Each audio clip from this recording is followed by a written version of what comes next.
Participando com a gente online também, um papo transformador com Maurício Benvenuti, nesse tema que muito nos interessa. Maurício, atitude empreendedora. Bem-vindo! Muito boa noite a todos e todas. Prazer imenso estar aqui. O Tony ele faz a nossa cabeça explodir, né? São tantos exemplos, são tantas aplicações que a gente fica aqui se perguntando, né? Como jogar isso no nosso trabalho, na nossa profissão, na nossa carreira, para potencializar as nossas entregas e, consequentemente, a nossa vida. Então, muito bacana estar aqui. Agradeço demais o convite da F18 SDM. Lu, muito obrigado. Enfim, admiro demais o seu trabalho já há anos. Turma, meu nome é Maurício Benvenuti. Eu quero trazer um pouco, a partir de agora, o olhar no que diz respeito a tudo isso que o Tony falou sobre as inovações, as tecnologias. Eu vou trazer muito para o contexto de gestão, de trabalho e também de vida. Enfim, como que a gente pode pegar isso tudo e qual é o impacto disso tudo no nosso dia a dia. Eu já vou direto e reto aqui compartilhar a minha apresentação, porque aí, enfim, a gente já emenda aqui e segue aqui no ritmo Tony Ventura aqui, hein? O Tony é rápido, Tony, eu vou tentar seguir o teu ritmo aqui para não perder. Turma, meu nome é Maurício Benvenuti, estou aí meus contatos nas redes, quem quiser, fica à vontade, eu sou super ativo nas redes sociais. Se alguém quiser estender essa conexão feita neste brilhante evento também nas plataformas sociais, vai ser um prazer. Eu respondo todo mundo que me envia mensagens, então fique à vontade. Minha trajetória começa em Vacaria, no interior do Rio Grande do Sul. Eu sou gaúcho, eu nasci numa cidade de 60 mil habitantes e morei 16 anos lá. Eu tenho muito orgulho da cidade onde eu nasci, porque foi lá que eu absorvi os valores e princípios que eu tenho na vida. Eu sou filho de professores, meu pai e minha mãe professores, eu cresci num ambiente familiar de profundas discussões em relação à formação do ser humano. Então, a educação, ela corre nas minhas veias. Eu não sou um professor de formação, mas o fato da minha empresa hoje ser uma empresa de educação e compartilhar conhecimento com as pessoas, isso, de uma certa forma, eu estou indiretamente dando sequência ao legado dos meus pais, isso é um motivo de muito orgulho para mim. Bem, boa parte da minha trajetória profissional se deu na XP Investimentos. Eu entrei na XP em 2006 para 2007, quando a empresa tinha cerca de 35, 40 pessoas. XP não era uma corretora na época ainda, era um escritório de agentes autônomos de investimento que operava pela Intra Corretora lá em Porto Alegre, na Florêncio Gartua, uma salinha pequenininha. Eu fiquei 8 anos e meio como sócio da XP, eu trabalhei junto com Pedro Engler na construção da rede de escritórios parceiros da XP pelo Brasil, né, da rede de afiliados. Nesse meio tempo, a gente transformou a empresa numa corretora, a gente transformou a empresa na maior corretora do Brasil, a gente construiu, enfim, o que vocês sabem que a XP é hoje. Uma história que muito me orgulho de ter feito parte dela, ter criado um negócio diferente dentro da indústria tradicional, que é a indústria financeira. E um dos pontos que nessa trajetória da XP que eu menciono muito, primeiro, a XP ela construiu pelas pessoas que fizeram parte do negócio. A gente não tinha o dinheiro que os nossos competidores tinham, a gente não tinha marca, a gente não tinha placa, a gente não tinha prestígio, a gente não tinha confiança. Mas a gente tinha raça, a gente tinha talento, a gente tinha equipe, a gente tinha time. Então, assim, o que fez a XP conseguir vencer tudo e todos foi justamente uma equipe maravilhosa que eu tenho o prazer de ter feito parte dela. Esse é o primeiro ponto. E o segundo ponto, a gente não tinha medo de errar. A gente tinha medo de não tentar. Assim, voltar para casa com aquele sentimento, mas será que se eu tivesse feito, como é que seria? Isso era o nosso medo. Errar faz parte. Então, e aí, como foi colocado no início, né, assim, a cultura do erro, eu não sou muito fã dessa glamorização do erro que muita gente faz, que errar é bonita, mas assim, o ser humano ele não se dá bem com erros, tropeços machucam, doem, né, fazem mal, mas o erro é uma ferramenta de aprendizagem que nos ensina como dificilmente outro lugar é capaz de nos ensinar. Com perdão às instituições acadêmicas, de ensino, academias, universidades, mas quando a gente erra, a gente está diante de uma das raras oportunidades que a vida oferece para a gente aprender, como em nenhum outro lugar a gente é capaz.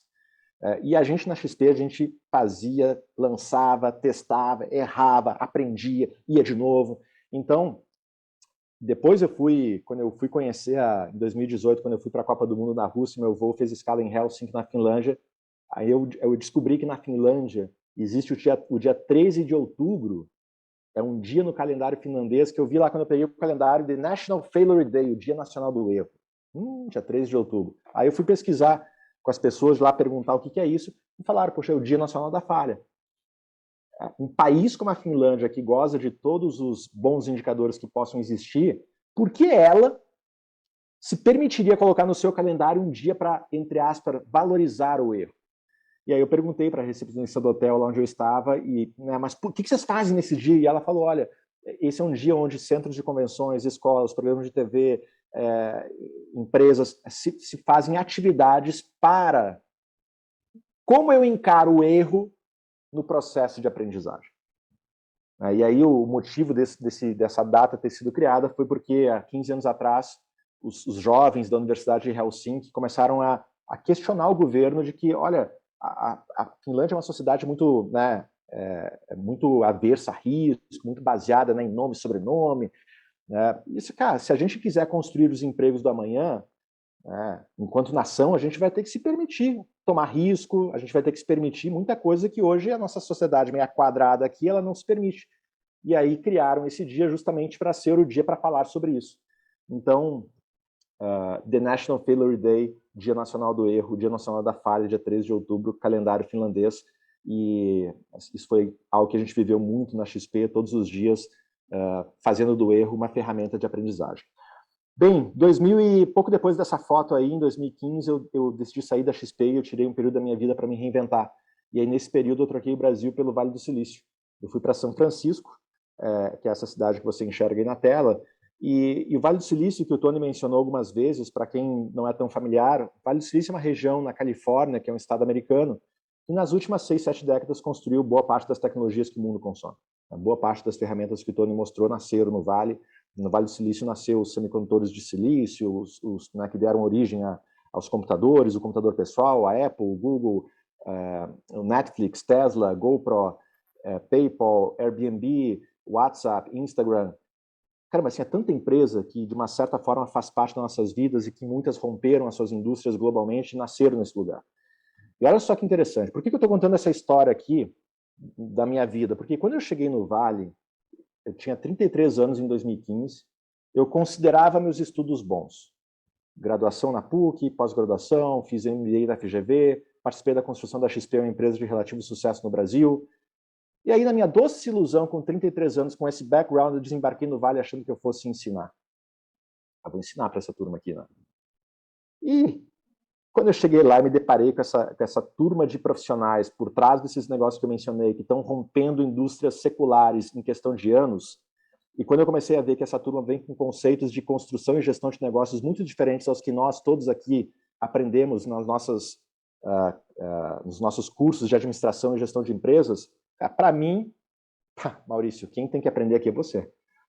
E eu, com 33 anos, eu vi que se eu quisesse me manter um profissional na vanguarda daquilo que eu fazia, eu ia ter que me permitir me reinventar. Porque sim, o que me trouxe até ali, eu tinha que me orgulhar daquilo, mas estava muito claro que as minhas habilidades que haviam construído o profissional Maurício até 2015 não iam levar o Maurício de 2015 para frente. E aí eu mergulhei nesse mundo de inovação, de empreendedorismo, tecnologia, muito do que o Tony falou, de como aplicar essas inovações que o Tony mencionou no nosso trabalho, na nossa profissão, para aprimorar os nossos negócios, as nossas empresas. Foi aí que nasceu a Startse na minha vida. Somos uma plataforma de educação, a gente leva o que a gente chama de educação do agora para agora. Hoje em dia tem até um termo para isso nos Estados Unidos chamado o Nowism. Existe o Futurism, que é o futurismo, e existe o Nowism, que é o agoraísmo, que é assim, o mundo é tão dinâmico, o prazo de validade das coisas hoje é tão menor, que não é o futuro não se encaixa muito no hoje, o passado já era, é do agora para agora. Faz 3 anos seguidos que o número de applications para MBAs, para mestrados nos Estados Unidos cai.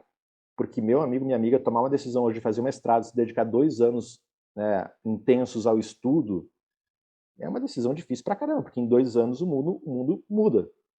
E é natural que, em contrapartida, os applications para nanodegrees, para nanocertificações, para cursos rápidos, disparou. Então, são os novos tempos.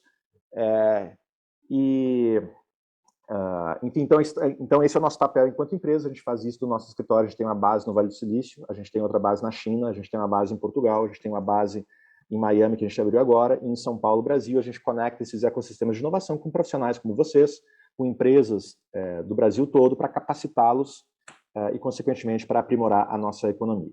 Eu separei 4 tópicos aqui para a gente fazer essa conversa aqui sobre atitude empreendedora e por que isso é tão importante nos dias de hoje. Tá? Primeiro, quero dar um contexto aqui de que mundo é esse que a gente vive hoje. Now. 25 de agosto de 2021, século 21. Na pós que eu fiz em Berkeley, o professor Jim Prost me apresentou esse estudo da McKinsey, o que a McKinsey fez em 2016? Ela estudou, ela quantificou o número de horas que foram trabalhadas em certos empregos nos Estados Unidos e projetou quantas horas vão ser trabalhadas nesses mesmos empregos daqui a 9 anos, em 2030. Então, em 2016, foram 53 bilhões de horas trabalhadas em empregos que exigem habilidades aqui chamadas de cognitivas básicas, que é aquele emprego que eu tenho que aprender a lembrar e executar algo repetidas vezes. Sabe aquele emprego robótico, né, que eu faço todo dia, toda semana, todo mês, todo ano, a mesma coisa? Então, segundo a McKinsey, a tendência é diminuir a demanda por essas atividades em menos 14 bilhões de horas, em função das inovações que nós estamos cada vez mais cientes e que o Tony agora deu uma aula aqui sobre algumas delas. Da mesma forma como tende a diminuir a demanda por empregos que envolvem habilidades físicas e manuais, em função da robótica, da automação e da diminuição dos custos dessas tecnologias. Porém, em contrapartida, tende a aumentar a demanda por empregos que exigem, que requerem habilidades aqui chamadas de cognitivas de alto nível, que não é aquele emprego que eu tenho apenas que aprender, lembrar e executar algo repetidas vezes. Não, é aquele emprego que eu tenho que avaliar, decidir, criar, usar o senso crítico, usar o que a natureza nos colocou aqui na nossa cabeça, tende a aumentar, bem como tende a aumentar também a demanda por empregos que envolvem habilidades sociais e emocionais e habilidades tecnológicas. Então, o ponto aqui é, se esse estudo da McKinsey vai estar certo ou não, isso o tempo vai dizer até 2030, ok. Mas ele nos dá uma espécie de tempero de para onde caminha o futuro das relações de trabalho. E quando a gente olha essa imagem gráfica aqui, tem 2 frentes claras. Primeiro, uma tendência dos próximos anos valorizarem cada vez mais as competências intrinsecamente humanas que nos fazem essa espécie, competências emocionais, sociais, criativas, comportamentais. O ser humano é um ser social, é um ser que se relaciona com outros seres, não somos um leopardo que vivemos bem isolados na savana africana, somos quem somos sociais dessa forma. Então, de um lado, habilidades intrinsecamente humanas e do outro, habilidades tecnológicas, que eu chamo aqui o desenvolvimento da consciência digital.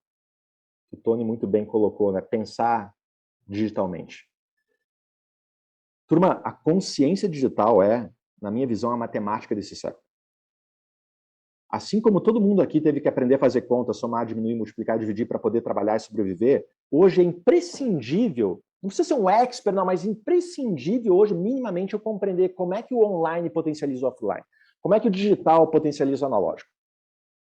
E assim como ninguém aqui precisou se formar 4 anos num curso de matemática para aprender a fazer conta, ninguém precisa se formar 4 anos num curso de ciência da computação para desenvolver a consciência digital. Mas o ponto é, minimamente eu tenho que compreender como é que eu posso usar esses recursos, essas ferramentas cada vez mais abundantes e disponíveis que estão ao nosso redor, que o Tony aqui apresentou dezenas delas, como é que eu posso cada vez mais utilizar essas ferramentas, pensar digitalmente para potencializar as minhas entregas, para fazer uma user experience, uma experiência para o meu consumidor se tornar melhor, para eu produzir algo mais barato, para eu melhorar de alguma certa forma a performance do meu negócio.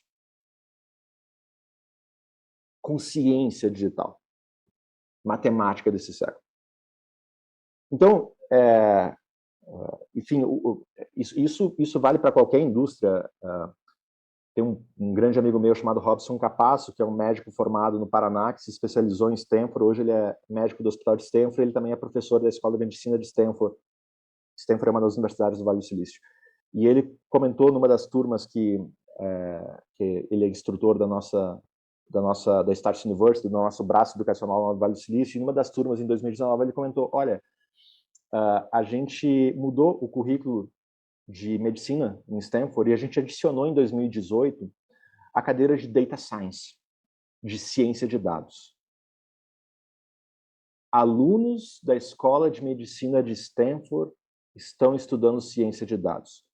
Por quê? Porque cada vez mais o médico, a médica, na sua profissão, vai se relacionar com tecnologia, vai se relacionar com diagnósticos médicos. Muitas vezes, possivelmente, o paciente, em alguns anos, vai chegar no consultório com o diagnóstico pronto. Então, quem não souber minimamente, de novo, minimamente compreender como que o digital potencializa, seja ele médico, contador, profissional da área de seguros, profissional da área educacional, independente da profissão, agronegócio, minimamente quem não souber compreender nos dias de hoje como que eu utilizo os elementos digitais e tecnológicos cada vez mais abundantes e disponíveis na minha profissão, vai ficar para trás. Ou vai ter muita dificuldade de se manter um profissional ou uma empresa competitiva nos próximos anos. Porque o caminho... Ah, Maurício, mas não gosto. Ah, mas não concorda. Querendo a gente gostar ou não, concordar ou não, mas a gente vive um mundo onde a tecnologia cada vez mais faz parte das nossas vidas. Então, primeiro ponto. E por que tecnologia é importante? Porque não é de hoje. Ela faz parte das nossas vidas cada vez mais, mas ela já vem pavimentando boa parte das nossas relações ao longo dos últimos séculos. Quem estudou economia aqui estudou Kondratiev. Kondratiev foi um economista que lá atrás, há centenas de anos, ele disse que a economia é cíclica e que esses ciclos econômicos duram cerca de 60 anos. E quando a gente olha o S&P 500, que é o índice das 500 empresas mais negociadas na Bolsa Americana, a gente vê, realmente a economia se deu em ciclos nos últimos 200 anos. Legal, Kondratiev estava certo. Muita gente associa os ciclos econômicos de Kondratiev aos ciclos de inovação.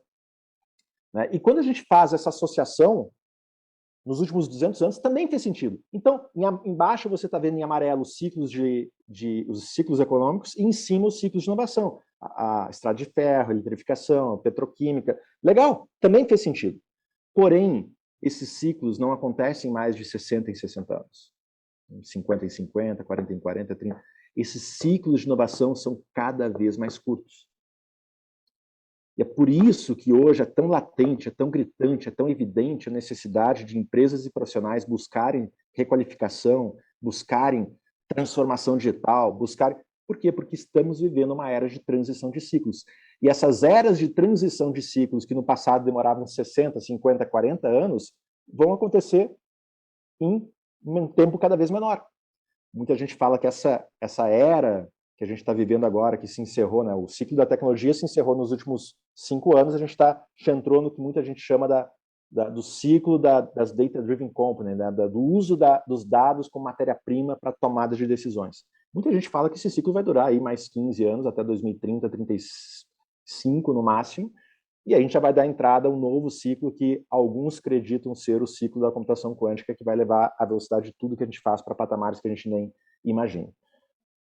Então, enquanto profissionais, as gerações anteriores, meu pai, os nossos antepassados, a grande maioria viveu uma carreira inteira dentro de um grande e um único ciclo de inovação, quem está entrando no mercado de trabalho agora possivelmente vai viver 2, 3 grandes ciclos de inovação ao longo de uma carreira inteira. E vai precisar se reinventar ao longo do tempo mais vezes. E, consequentemente, empresas vão precisar se reposicionar para atender às novas demandas de mercado em espaços de tempo cada vez menores. Então, o tempo de vida, de permanência de uma empresa no S&P 500, que é aquele índice que eu acabei de mencionar, no século passado, a média móvel, quando uma empresa passava a fazer parte do índice das 500 empresas mais negociadas da Bolsa Americana, no século passado, no dia que ela fazia parte, em média, ela ficava 60 anos nesse índice. 60 anos altamente competitiva, 60 anos altamente negociada, 60 anos na crista da onda. E hoje, a média móvel, neste século, nos últimos anos, quando uma empresa passa a fazer parte daquele mesmo índice, ela fica em média 20. É cada vez mais difícil se manter competitivo por muito tempo. Mais competidores, mais inovações, mais gente disputando o mercado, a gente não vive num vácuo, sempre tem gente querendo fazer o que a gente faz melhor, mais rápido, muita gente consegue, ou seja, é notório que a competição mais acirrada leva a uma dificuldade cada vez maior de você manter o seu índice de competitividade lá em cima. Então, esse é o primeiro ponto que eu queria mencionar com vocês. Segundo ponto, se falou pra caramba de digitalização, principalmente nos últimos 18 meses, nesse mundo pandemia, né, onde a digitalização praticamente aconteceu e acelerou inúmeros negócios, a área médica, na digitalização do serviço de saúde, a digitalização, enfim, o Zoom, né, que o Tony mencionou, as reuniões que se digitalizaram, enfim. Então, digitalização se tornou uma palavra nos últimos 18 meses mencionada mundo afora, né? Mas eu queria que vocês levassem dessa conversa, e eu quero aprofundar vocês no conhecimento sobre digitalização. Porque se fala muito, mas o que está por trás disso? E eu queria muito que vocês compreendessem o porquê desse fenômeno, o que está por trás dele e por que ele impacta a nossa vida como impacta. Eu quero muito aprofundar o conhecimento de vocês em relação a isso, para que a conversa de vocês não pare apenas na digitalização. Não, que vá além. Então, essa linha que vocês estão vendo aqui em vermelho, essa linha linear, estável, somos nós. Pensadores locais e lineares por natureza. O ser humano é um pensador local e linear por natureza. Pensa lá na época das cavernas. O ser humano das cavernas. Né? Nós evoluímos desse ser. O ser humano das cavernas, ele pensava local. Por que pensava local? Por quê? Porque tudo que afetava a vida dele estava a 2, 3 dias de caminhada. Então não tem por que eu pensar, né, no que está além do meu horizonte, porque se alguma coisa acontece do outro lado do mundo, eu jamais sou afetado. Então, eu sou um pensador local. Eu penso e me preocupo com o que eu enxergo. E eu sou um pensador linear, por quê? Porque a vida do bisavô, do avô, do pai, do filho, do neto, do bisneto era a mesma. Passava centenas, milênios, e a vida continua igual. Então, meu pensamento é linear. Então nós evoluímos, né, enquanto seres, dos nossos antepassados, que eram pensadores locais lineares por natureza. E a gente pensa de forma linear. É muito mais fácil a gente pensar de forma linear. Se eu tenho um vendedor que faz R$1 milhão por mês, 2 vendedores, R$2 milhões por mês. Se eu colocar 3, então vou fazer 3. Se fizer 4 milhões. É assim que a gente pensa. A natureza do ser humano pensa dessa forma. É difícil a gente pensar, não, mas se eu tiver um vendedor, eu tenho um vendedor que faz R$1 milhão por mês, eu posso, ao invés de ter 2 vendedores, eu posso, de repente, usar uma tecnologia que o Tony mencionou, colocar o meu produto no marketplace que vai estar disponível em 400 pontos de venda no Brasil de forma digital, e agora eu tenho um vendedor que faz R$1 milhão por mês, e eu tenho, né, um marketplace que atinge 400 pontos de venda que faz 20 milhões. 20. Mais difícil a gente pensar assim. Por quê? Porque a escala exponencial não está na nossa cabeça.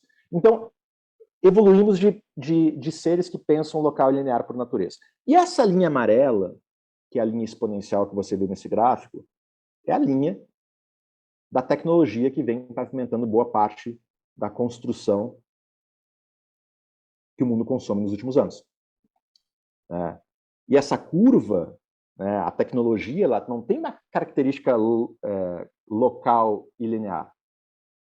A tecnologia tem uma característica, primeiro, global, porque rapidamente eu consigo levar via tecnologia algo para o mundo inteiro, muito rápido. Hoje em dia, se alguma coisa acontece do outro lado do planeta, eu em segundos sou afetado, em segundos eu fico sabendo, então eu não posso mais apenas ser local, eu tenho que ampliar minha linha, meu horizonte de atuação, né? E a tecnologia tem a característica exponencial, que confronta com esse pensamento linear do ser humano. Agora, as coisas não mudam mais de 10 em 10 anos, 5 em 5 anos. As coisas mudam, às vezes, de ano em ano, de 6 em 6 meses. Muito em função dessa exponencialidade típica da tecnologia. Então, o ponto é, a característica do pensamento local e linear do ser humano, que é essa linha reta, que somos nós, seres humanos, governos, empresas tradicionais, linha reta vermelha.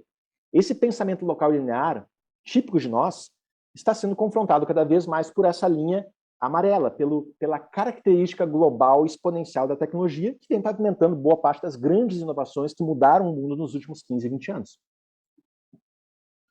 E a diferença entre essas duas curvas, ela pode representar, primeiro, um risco, ou se representa um risco. Para quem não entender essa nova dinâmica de mercado, isso é um risco enorme, mas, ao mesmo tempo, isso pode representar uma oportunidade sem igual.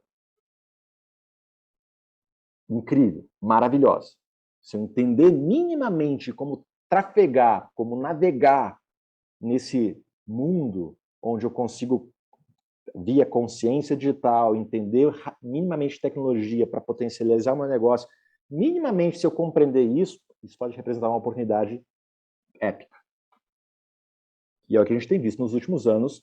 Os negócios que caíram nas graças do mundo nos últimos anos nasceram justamente desse questionamento em relação à tradicional indústria, à tradicional forma de se fazer negócios em vários segmentos, e começaram a usar esses elementos tecnológicos cada vez mais abundantes e disponíveis, e que vão ser cada vez mais abundantes e disponíveis nos próximos anos, para potencializar e para mudar indústrias inteiras.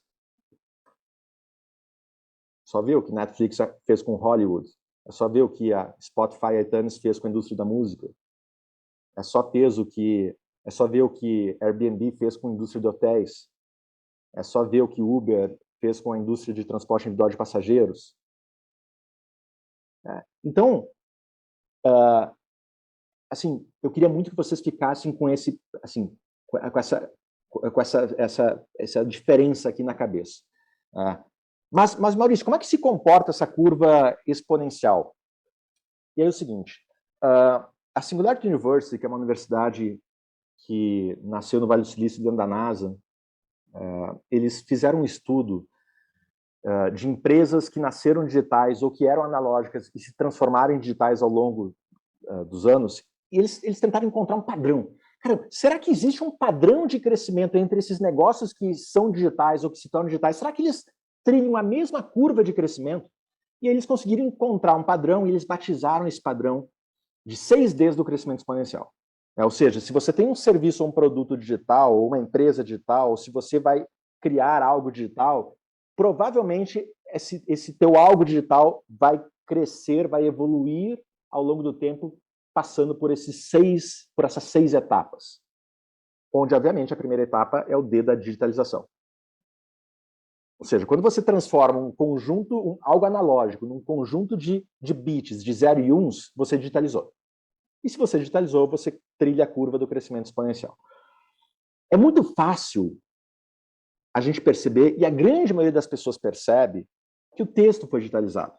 Porque antes eu tinha máquina de escrever, né? Agora eu tenho já o texto nos arquivos digitais, os e-books, ou seja, o texto foi digitalizado. É muito fácil perceber que a foto foi digitalizada, porque antes eu tinha, né, a foto analógica, 24 poses, 36 poses, aquela coisa, agora eu já tiro foto com o meu celular de forma digital.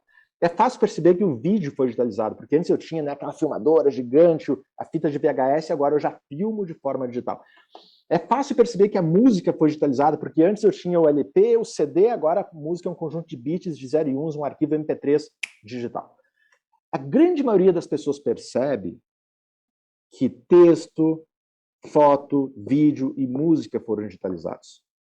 Mas pouca gente percebe que os serviços financeiros estão sendo digitalizados.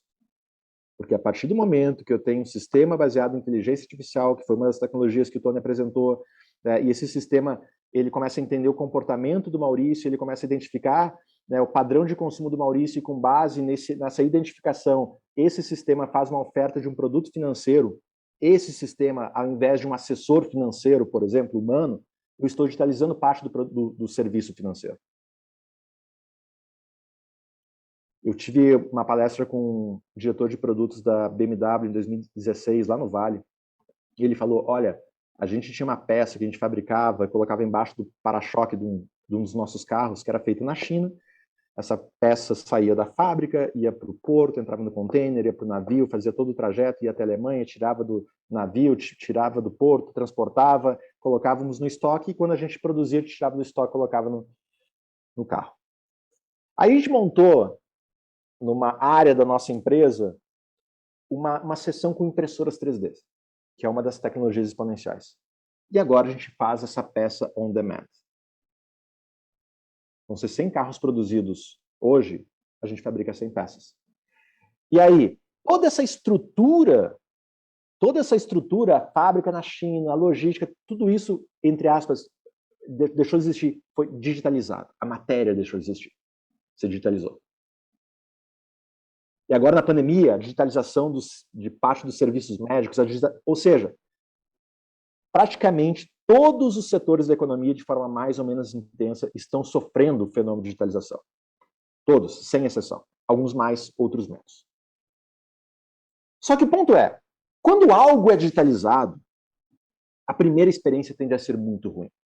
Mas muito ruim. Mas ruim de ser decepcionante.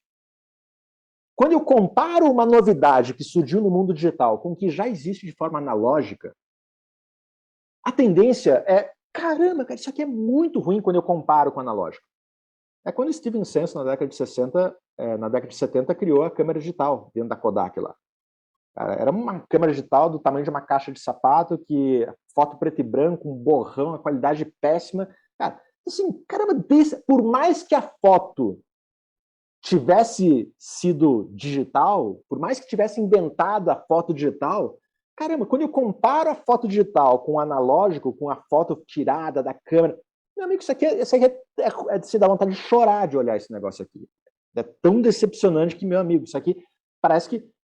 Então, a primeira experiência de algo digital, ela tende a ser muito ruim. E aí onde mora o grande perigo para profissionais e empresas tradicionais, porque geralmente esse é o momento em que a tradicional indústria desdenha a novidade. Porque olha a novidade vindo digital e diz, isso aí esquece, meu amigo, esquece. Como é que uma coisa dessa vai competir com o nosso negócio? Não tem como, que a gente entrega muito melhor, e é muito melhor. Porém, quando o produto, serviço, solução digital se torna tão boa quanto o que já existe de forma analógica no mercado, custando a mesma coisa ou menos, nesse momento acontece o terceiro D, o disruption point, a disruptura. Neste momento, quando o produto, serviço, solução digital já está tão boa quanto ao que existe no mercado de forma analógica, porém custando a mesma coisa ou menos, nesse momento, muda o comportamento. Nesse momento, é o momento que as empresas começam a olhar e caramba, cara, olha só o que esses caras criaram, o que a gente vai fazer? Só que nesse momento, cara, é muito difícil pegar o bonde. O bonde já passou. Por quê? Porque é exponencial. Quando chega nesse ponto aqui, olha a curva lá em cima, a escala de crescimento, ela se torna absurda, você não consegue mais parar. Eu acho que todo mundo aqui lembra da época em que a música foi digitalizada. Lembra do MP3? Como é que a gente fazia para baixar uma música, fazer o download de uma música? A gente pegava aqueles sites meio piratas, entrava de madrugada na internet, porque era discada, né? Não dava para concorrer com a linha telefônica em casa, então meia-noite eu ia lá e ligava aquele barulho da internet, pegava uma música, colocava para baixar, ia dormir, no outro dia levantava, a música estava baixada no meu computador, só que vinha um monte de vírus, aquela confusão, tinha que passar antivírus, cada... Assim, a experiência não estava boa. A experiência estava decepcionante. Eu continuava indo na loja comprando CD, porque por mais que a música tivesse digitalizada, a experiência estava de chorar de tão ruim. Porém, a partir do momento em que eu entrei lá de madrugada, coloquei as 13 músicas daquele CD que eu quero tanto escutar para baixar, fui dormir, no dia seguinte eu peguei lá, estavam lá as 13 músicas bonitinhas, sem vírus, sem nada. Agora não preciso mais comprar o CD. Neste momento acontece o disruption point. O ponto do good enough, como se fala nos Estados Unidos. É o bom o suficiente. Agora está tão bom o suficiente, a experiência que eu estou recebendo no mundo digital, que eu não preciso mais do que eu obtinha antes. Good enough. E quando esse terceiro ponto acontece, os outros três, eles vêm logo na sequência. Uma vez que você rompe, a característica digital é que você não tem a matéria deixa de existir. Desmaterialização. Você tinha a fábrica na China, o container, a logística, aquela toda, enfim, tudo isso deixou de existir, desmaterializou. Você tinha um LP, o CD, agora é um arquivo de música MP3, desmaterializou. A matéria, ela deixa de fazer parte. E se você não tem o custo da matéria, naturalmente que o custo de produzir algo se torna muito menor. Desmonetiza, que é o quinto dos 6 Ds. Ninguém aqui certamente se importava, alguns anos atrás, de pagar $200 num Garmin, num TomTom, para ter aquele aparelho de GPS no carro, para guiar você onde você quisesse ir. Assim. Só que hoje soa como quase que utopia uma pessoa querer pagar um preço desses, porque você tem um celular conectado à internet, você tem o Waze e Google Maps gratuito. Ou seja, rompeu esse mercado, desmaterializou, porque você não tem mais aparelho, acabou com o aparelho, você tem tudo no celular, desmonetizou tanto que é gratuito, e aí vem o sexto D, quando você cria algo muito barato, você dá condições para milhares ou bilhões de pessoas terem acesso, você democratiza. Você permite que o que no passado somente poucos tinham, agora massas passam a ter acesso. Então, turma, por que eu trouxe eu fiz questão de trazer isso para vocês aqui, porque eu queria muito aprofundar a conversa de vocês sobre digitalização. Quando vocês entrarem numa conversa, quando vocês discutirem, quando um amigo vier falar com vocês, assim, o que tá... Pensa sempre o seguinte, não, mas esse produto aqui, cara, mas esse produto não tá muito bom, mas não tá muito legal. Pensa nos 6Ds. Certamente, quando o Airbnb nasceu, era terrível, horrível, a experiência e tudo mais. E foi talvez por isso que as grandes redes de hotéis, quando olharam para esse competidor, falaram, que é isso, meu amigo, vou me preocupar com isso? Ou as grandes montadoras de veículos, quando olharam para a Tesla surgir, olharam, mas que é isso? Tesla é uma empresa digital, nasceu no mundo digital, vende de forma digital, experiência de carro é no mundo digital, você faz o download das atualizações do carro no mundo, tudo por aqui, é uma experiência completamente diferente de ter um automóvel. Assim, mudou a relação entre fabricante e consumidor. É outra. Mas lá atrás, hoje é bacana, você vê a Tesla valendo 700 bi no mercado, a maior montadora mais bem avaliada do mundo, valendo bem mais que uma Ford, que tem 115 anos de... Uma montadora que tem 17 anos de vida, vale 600 bi, 700 bi, eu não sei quanto está a cotação hoje, versus 30, 35, 40 bi que vale, por exemplo, uma Ford. Então, o ponto é, assim, guardem essa imagem. Eu gostaria muito que vocês levassem um aprofundamento dessa conversa da digitalização para um nível muito mais intenso. Para que quando você discutir algo sobre digitalização com alguém, tenha em mente isso. Isso é o que está por trás do surgimento nos últimos 15, 20 anos de soluções que romperam indústrias.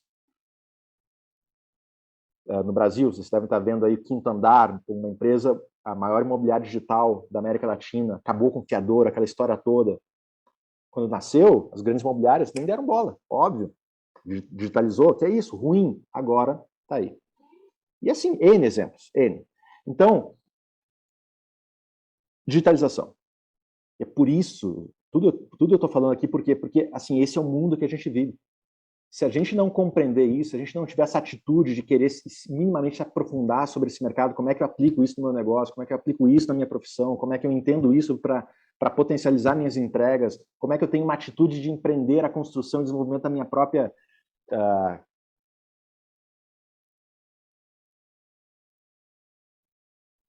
de hoje.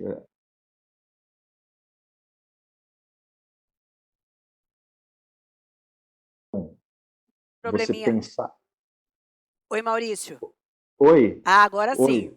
Oi. A internet nos pregou uma peça aqui, mas foi só uma pequena falha, pode continuar. No Zanguanais, ano passado, durante a pandemia, nós nos aproximamos muito dele, ele da Startse, foi um casamento muito legal. E ele trouxe vários conceitos, né? E um dos conceitos foi ele, com toda a história que ele tem no Brasil, as agências que ele construiu, ele falou, o meu business mudou. E hoje, inovar é quase como você ter que decidir se você vai respirar ou não. Você não decide, não é mais uma opção. Porque, de novo, tudo está se tornando mais...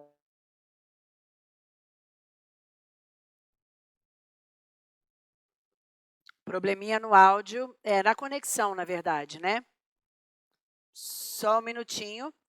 Algum probleminha na conexão com o Maurício Benvenuti, ele que, poxa vida, né? Que interessante essa palestra dele, mostrando para a gente como ele acabou de dizer, não é uma opção, né? Estamos diante de novidades a todo momento e a gente precisa entender o que está acontecendo e acompanhar essa onda. Infelizmente, nem sempre a internet nos ajuda, né, Maurício? Vamos tentar novamente agora, ver se a gente consegue essa conexão com você. Caiu de novo? Agora sim, agora parece que está bem. Sim, está dando uma pausa, está dando uma frisada aí, mas agora vai. Vamos lá, então. Então Vamos lá. vamos lá. Agora, digitalização e os dois últimos pontos para encerrar aqui.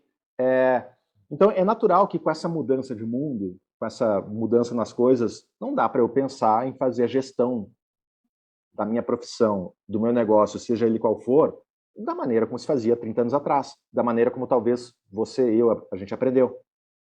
Não dá para a gente utilizar conceitos da década de 80, 90 em 2021. 20, 30 anos atrás, o mundo era completamente diferente. Então, essa figura que você vê na tela é Steve Blank. Ele é considerado hoje o pai do empreendedorismo moderno, é uma das pessoas mais respeitadas no mundo no que diz respeito à nova gestão. Ele foi quem cunhou praticamente todos os termos relacionados a startup. Se você já escutou startup, esse termo veio criado por ele. Ele foi professor do Eric Ries. Eric Ries foi quem escreveu o livro A Startup Enxuta, que virou muito mais que um livro, um movimento global, né? E ele é professor de Stanford e de Berkeley. São duas universidades no Vale do Silício, Berkeley e Stanford, que é que nem Grêmio e Inter, Palmeiras e Corinthians, Cruzeiro e Atlético, meio que tem uma rivalidade entre as duas. Ele é um dos raros professores que na história das duas universidades foi professor de ambas. Tamanho respeito que Steve Blank hoje ele trabalha uma das funções dele, ele trabalha no Departamento de Defesa americano, usando o jeito lean, enxuto, startup de ser para os Estados Unidos melhorarem o combate ao terrorismo, aos atentados e tudo mais. Enfim, conheci Steve Blank em 2017, acabamos nos aproximando e ele hoje é um dos instrutores da Starts University, né, da nosso braço educacional no Vale do Silício, uma figura respeitadíssima. E em 2017, neste dia dessa foto, eu estava com um grupo da COSAN, os C-levels da empresa, e eles fizeram uma pergunta para o Steve Blank. Steve Blank, assim, já que o mundo ele é desse jeito, já que o novo não é mais uma opção, não é mais, eu tenho que pensar no novo, na inovação, eu tenho que colocar, como que eu coloco isso no meu dia a dia? Como que eu coloco isso na minha, no meu trabalho diário? Porque a gente tem aquela confusão do dia a dia, mas como é que eu coloco isso na minha rotina, o novo, a inovação? E aí o Steve Blank apresentou este modelo, esta metodologia. Existem várias, existem inúmeras, mas este é um bom modelo, é um bom exemplo, né, de como você pode criar um guidance e inserir o novo, o assunto inovação dentro da sua agenda, né, dentro da sua pauta de trabalho. A McKinsey criou no ano 2000, os 3 horizontes, H1, H2, H3, né, essa metodologia, que não foi muito usada durante um bom tempo. E aí, quando veio a crise de 2008, com aquela confusão que aconteceu, muitas empresas com água no pescoço, tendo que se reinventar da noite para o dia, muitas empresas começaram a enxergar nesses 3 horizontes um guia que se adaptava às suas estruturas para justamente utilizá-los, né, com o objetivo de colocar inovação na sua pauta diária. E aí, de 2008 para cá, hoje, praticamente toda grande empresa do mundo que está em algum estágio de inovação corporativa, realizando processo de inovação corporativa, de corporate innovation, usa de forma mais ou menos intensa os 3 horizontes. Onde você tem o horizonte 1, que é o teu hoje. É o horizonte de 1 a 3 anos, que é o horizonte de até 3 anos, onde, segundo a McKinsey, você tem que depositar 70% da tua energia nisso, né? E ele é o teu hoje, é o teu negócio de hoje, o teu produto que você vende hoje, são os teus serviços de hoje, é o teu hoje, é o que paga as tuas contas. Esse é o horizonte 1. 70% do teu esforço, do esforço da tua empresa tem que ser dedicado a isso. O horizonte 2, que é o horizonte de 5 anos, onde, segundo a McKinsey, você tem que colocar 20% do teu esforço nisso, é a evolução do horizonte 1.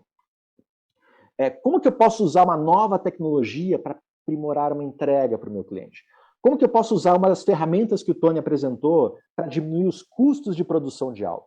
Como que eu posso usar uma nova funcionalidade que surgiu para melhorar em algum aspecto uma funcionalidade de um produto, de um serviço que eu ofereço? É a evolução do horizonte 1.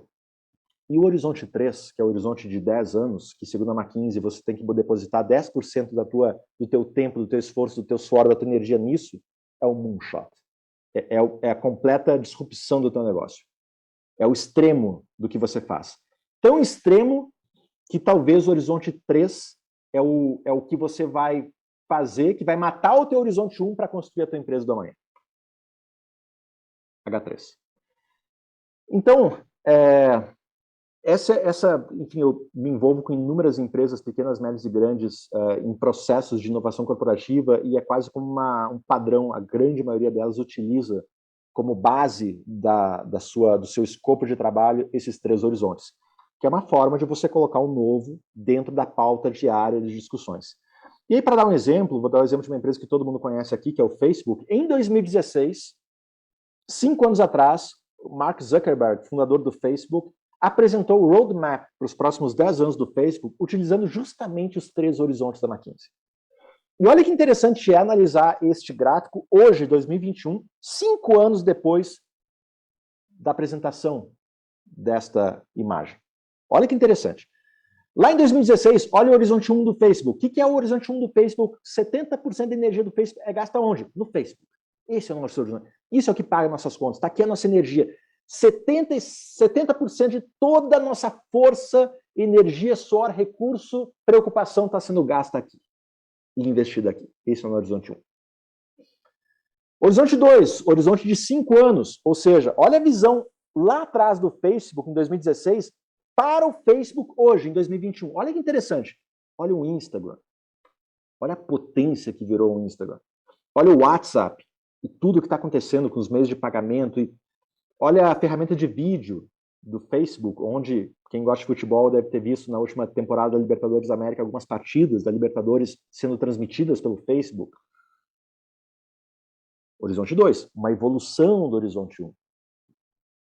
E o horizonte 3, que é o horizonte daqui 10 anos, está ali ó, os termos que o Tony falou, inteligência artificial, né, que é o AI, de Artificial Intelligence em inglês. Está ali VR, VR, AR, que é realidade virtual, realidade aumentada. Né, na visão do Facebook, a empresa ela vai ser uma grande plataforma virtual, onde as pessoas vão estar virtualmente no mesmo ambiente, mas fisicamente distantes. É como se a gente estivesse nesse evento, quem está acompanhando de forma virtual, estaríamos todos aqui, só que todos com óculos de realidade virtual em casa, todos no mesmo ambiente. O Tony estaria aqui do meu lado, né? A Lu estaria aqui do meu outro lado, a gente estaria todos no mesmo ambiente, só que cada um num canto do planeta. Essa é a visão do Facebook para os próximos 10 anos. Então, olha que interessante. Então, meu ponto aqui não dá para se fazer gestão de empresas, gestão de negócios, 2021, usando a biblioteca que a gente usou na década de 90. 30 anos se passaram e muita coisa mudou. Então, essa é uma ferramenta. Eu usei os 3 horizontes apenas como um tempero para vocês refletirem. E, assim, importantíssimo hoje eu preciso colocar na pauta diária da minha empresa, da minha organização, do meu serviço, daquilo que eu faço, o novo, a inovação. O pensar na próxima curva do meu negócio. Qual é a próxima curva daquilo que eu faço? O que está por vir? E trabalhar um plano para essa direção. Porque o mercado mudou. Assim, o competidor hoje é outro. Cara, olha a quantidade de competidores hoje que uma FedEx, uma empresa de logística nos Estados Unidos tem. Mas é um caminhão de gente. É muita gente. Olha só, olha assim, para cada unidade de negócios dela hoje, ela tem soluções altamente especializadas que entregam uma user experience fantástica, que cada uma delas está competindo com uma unidade de negócios que ela entrega, que ela possui. Olha quanta gente competindo com um hotel nos dias de hoje. Olha quanta gente competindo com um banco nos dias de hoje. Talvez há 30 anos atrás, se eu fosse um funcionário de um dos grandes bancos do Brasil, dos tradicionais, eu ia fazer um estudo sobre... Vou fazer um estudo sobre os meus competidores. Tá aqui, é esse. 4 ou 5 grandes competidores. Agora, hoje, se eu sou um funcionário de um grande banco no Brasil, eu vou fazer um estudo sobre os meus competidores. Eu tenho meus 4 ou 5 big players. Legal. Mas agora também tem os bancos médios, que por conta da tecnologia, por conta do acesso, começaram a criar soluções completamente diferentes, que vêm com armas diferentes, que disputam o mercado de maneiras diferentes, e que agora ele é meu competidor também. Mas agora não tem só os bancos médios, agora também tem as fintechs, que vêm de qualquer lugar do mundo, com metodologias que eu desconheço, e que agora também tenho que me preparar para elas, e agora eu tenho talvez mais 500 fintechs na minha estrutura competindo comigo. Mas eu também não tenho só as fintechs, agora eu tenho as grandes operações de varejo, que estão criando estruturas financeiras, que estão se tornando fintechs, e aí agora eu não sei mais nem mensurar quantos competidores eu tenho. Esse é o mundo que a gente vive. Assim, o empreendedorismo ele é uma realidade hoje para cada vez mais pessoas. A tecnologia, ela hoje é cada vez mais disponível e barata, e vai ser, tende a ser cada vez mais uma commodity disponível a mais e mais indivíduos, e isso vai permitir que mais e mais soluções surjam, e o mercado ele vai ser cada vez mais repleto de gente querendo fazer o que você faz, melhor, mais rápido, mais barato. E se eu não pensar com a cabeça de 2021 na construção das minhas entregas do meu negócio, eu vou ficar para trás, naturalmente. Porque vai ter hoje mais e mais gente competindo, disputando e, consequentemente, fazendo o que eu faço melhor, se eu não tiver essa cabeça. E para finalizar, e voltar a palavra aqui para a Lu, assim, falamos aqui sobre o momento atual, aprofundamos o assunto de digitalização, era um ponto que eu queria muito que vocês levassem para aprofundar as conversas de vocês sobre esse assunto. Isso, de novo, isso não é mais uma opção. Pensar, né, e desenvolver a consciência digital hoje é uma ferramenta, eu tenho que dominar minimamente isso, a matemática desse século. Consequentemente, que tudo isso leva a eu necessito gerenciar a minha carreira, a minha profissão, a minha empresa de uma forma diferente, adaptada a este mundo que a gente vive hoje. Né? E o último ponto que eu queria trazer aqui, que foi um ponto que logo no início o Tony trouxe, que apesar de tudo isso, apesar de todas as tecnologias maravilhosas que o Tony apresentou e que muitos nomes bonitos aqui eu trouxe, a próxima grande onda de inovação que a gente vai viver, se já não estamos vivendo, chama-se, na minha humilde visão, chama-se inovação de gente. Inovação do indivíduo. Inovação das pessoas. Inovação humana. Porque, assim, essas inovações todas que a gente mencionou aqui, isso vai, sim, isso é uma, de novo, não é mais uma opção, isso vai, já é uma realidade e vai se tornar cada vez mais parte das nossas vidas. E a história mostra isso. Todas as tendências tecnológicas que surgiram nos últimos 200 anos viraram realidade. Não vai ser diferente agora.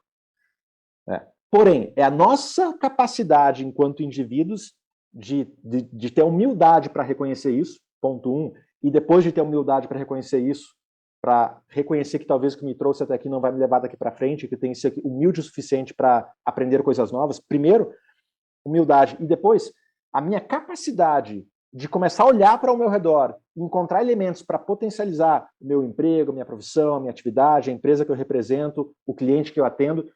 Essa capacidade humana de fazer isso, na minha visão, é a próxima grande onda de inovação que a gente vai viver.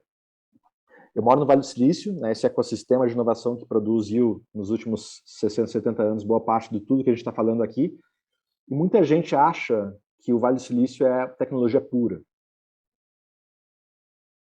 Mas o que faz o Vale ser o que é, não é a tecnologia, são as pessoas.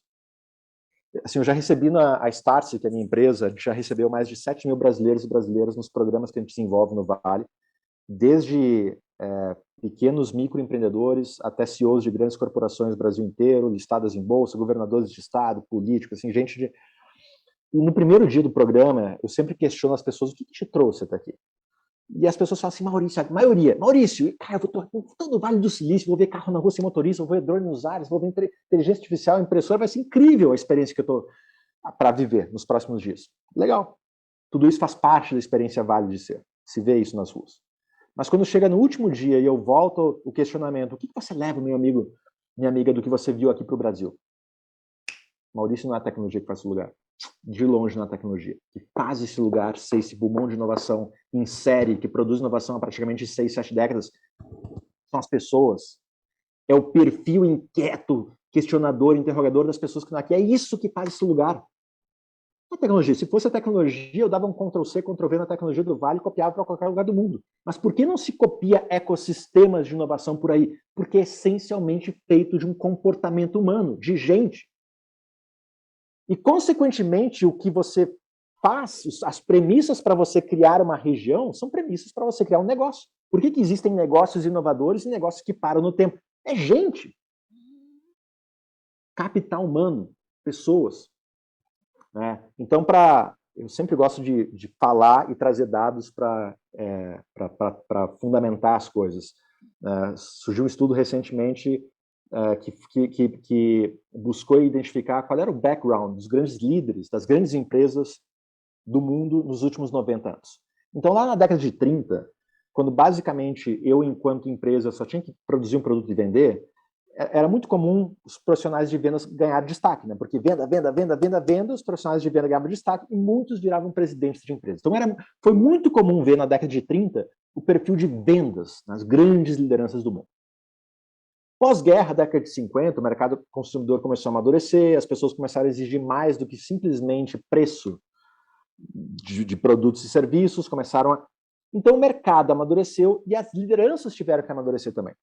Então, a partir da década de 50, a gente começou a ver no perfil dos grandes líderes, né, das empresas daquela época, o perfil de finanças, porque eu tenho que começar a entender de colocação de produto no mercado, né, engenharia financeira, né, marketing, como é que eu crio valor na minha marca para criar elos de confiança com o meu consumidor, para a marca ser melhor percebida, enfim.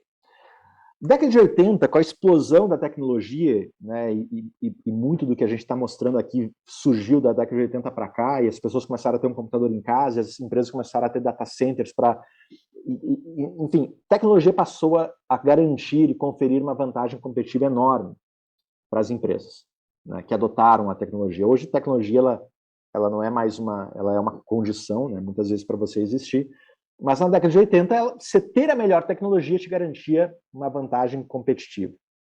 Então, o que a gente viu? Muitos diretores de TI da década de 80 para cá virando presidentes de empresas.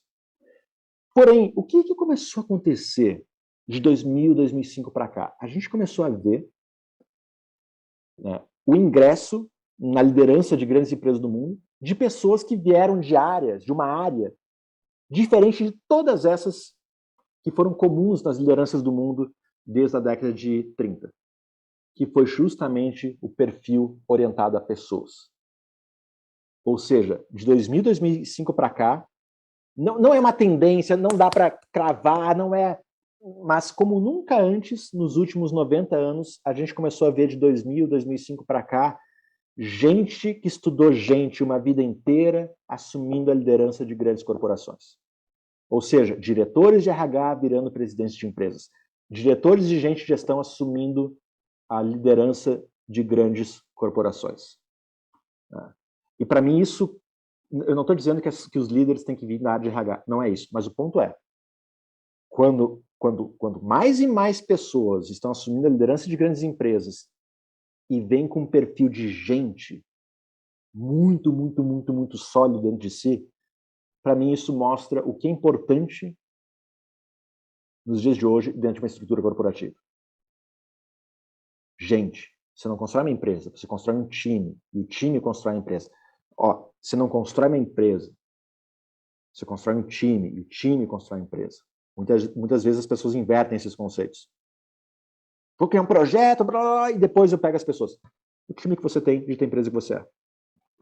Então, esse é o estudo da Harvard Business Review. Quem quiser tirar um print screen vai ter uma leitura belíssima sobre isso. Por que diretores de RH se tornam grandes CEOs? E esse estudo ele foi mais além. O que ele fez? Ele comparou os traços exigidos dos principais C-levels de uma empresa com os traços exigidos de um CEO. Ou seja, qual é o traço exigido de um diretor de marketing, diretor de operações, diretor de infraestrutura, diretor de RH, diretor... E comparou com os traços exigidos de um presidente de empresa. E justamente o traço exigido de um diretor de RH, que é a bolinha azul clara, e o traço exigido de um CEO, de um presidente, que é a bolinha vermelha, foram os que mais tiveram relação entre si. Isso mostra o quão importante é nos dias de hoje para um líder, para uma líder, entender de gente, entender de pessoas. Porque digital transformation is not about technology, it's about people. Transformação digital não é sobre tecnologia, é sobre gente. De novo, é sobre pessoas. Vocês viram tudo que o Tony mostrou. Vocês viram todas as maravilhas que ele apresentou. A gente falou aqui na minha parte sobre... Assim, nada disso vai acontecer se vocês não tomarem a iniciativa de start, de começar. Gente, por que eu falo isso? Porque essa frase é tão clara quanto água para mim. Porque por receber 7 mil brasileiros no Vale, a gente acabou se envolvendo, a nossa empresa, em inúmeros processos de transformação digital de pequenas, médias e grandes empresas. Desde pequenos, startups de 5, 10 pessoas, até grandes corporações como o Banco do Brasil, por exemplo. Uma empresa com 100 mil funcionários, 200 anos de história. É um case que virou público depois e que a gente participou de boa parte dele. E o motivo das empresas que se aproximaram dos seus objetivos de transformação digital, daquelas que não caminharam rumo aos objetivos esperados, o motivo foi o mesmo. Gente, mas assim, isso foi tão nítido de se observar isso. As empresas cujas pessoas se permitiram mudar, não, vamos fazer diferente, olha só tudo que o Tony mostrou aqui, vamos pegar parte disso, tentar fazer uma prova de conceito para a gente aprimorar, colocar no nosso dia a dia, vamos testar, vamos validar, Assim, as empresas cujas pessoas se permitiram ter a humildade de tentar fazer diferente, rumaram na direção dos seus objetivos de transformação digital. As empresas cujas pessoas falaram, eu sempre fiz assim, não tem por que fazer diferente, durante 40 anos eu sempre fiz desse jeito, não vou mudar, o time que está ganhando não se mexe, as pessoas não mudaram, consequentemente, a empresa não caminhou rumo aos seus objetivos relacionados à transformação digital. É gente, é pessoas. Então, agora, digitalização, gestão e people e pessoas eram os 4 itens que eu queria compartilhar com vocês. Lu, estão aqui os meus 3 livros que você mencionou no início, Incansáveis, Audaz, e eu acabei de lançar o Desobedeça, A Sua Carreira Pede Mais. Muito feliz com esse último livro, enfim, está 8 semanas na lista dos mais vendidos do Brasil, saiu nas revistas especializadas, e quem quiser, como diria antigamente, disponível nas principais livrarias da praça. E digitalmente, certamente também, né?